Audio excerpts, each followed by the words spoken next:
Hello students, let's see this question. The question says in the reaction 2Na2S2O3 plus I2 gives you Na2S4O6 plus 2NaI. I2 acts as, I2 यहाँ पर क्या act करता है? यहाँ पर आपका जो Na2S2O3 है इसको हम कहते हैं सोडियम थायोसल्फेट, सल्फेट, ठीक है।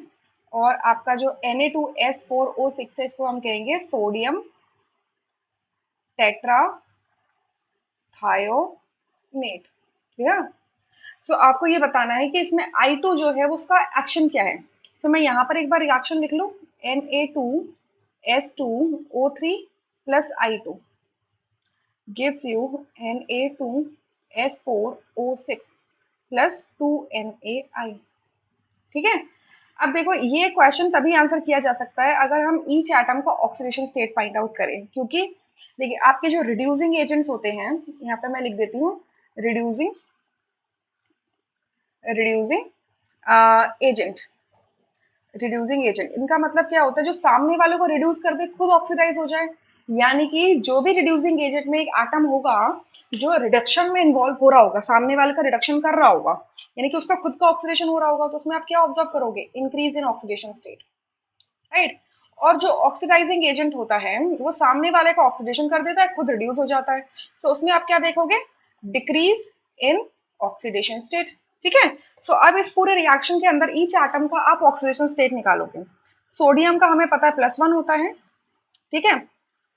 यहां से आपका जो ऑक्सीजन है इसका -2 होगा, तो सल्फर का कितना हो जाएगा, +2 हो जाएगा। एक बार मैं निकालना सिखा देती हूँ कैसे निकालते हैं, ये देखो इस तरीके से निकालते हैं।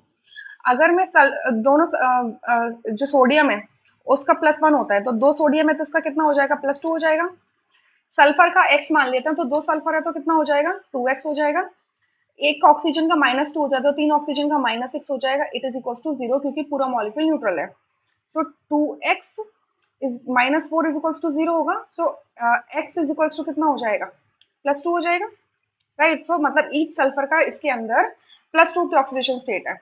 इन अ सिमिलर मैनर आप अगर Na2S4O6 के अंदर सल्फर निकालोगे तो ये आती है आपके 2.5, ठीक है। सोडियम आपका रहेगा +1, मैंने नाइट्रोजन बोल दिया था, सोडियम है, सोडियम रहेगा आपका +1 और ऑक्सीजन रहेगा -2। आयोडीन I2 जो है वो अपनी एलिमेंटल फॉर्म में, यानी कि इसकी ऑक्सीडेशन स्टेट 0 होगी। और 2NaI के अंदर सोडियम जो है Na, इसकी ऑक्सीडेशन स्टेट +1 होती है, तो I की कितनी हो जाएगी, -1 हो जाएगी। सो आप यहाँ पर क्या देख रहे हो कि सोडियम ऑक्सीजन इन दोनों की ऑक्सीडेशन स्टेट में कोई चेंज नहीं आ रहा है, बट सल्फर की चेंज हो रही है। कितनी हो रही है, +2 से +5 पहुंच रही है, यानी कि इंक्रीज इन ऑक्सीडेशन स्टेट। सो जब भी इसकी ऑक्सीडेशन स्टेट पे इंक्रीज हो रहा है तो यानी कि ये कैसा काम करेगा, रिड्यूसिंग एजेंट की तरह काम करेगा, क्लियर। बट आप आयोडीन को देखो तो आयोडीन में 0 से -1 जा रहा है, 0 से -1 जा रहा है, यानी कि डिक्रीज हो रहा है ऑक्सीडेशन स्टेट।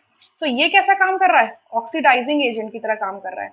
तो हमसे पूछा क्या गया है कि tell us the action caused by I2. So I2 acts as a oxidizing agent. So यहाँ से second option correct हो जाता है, rest options would be incorrect. I hope you understood this question really very well. Thank you.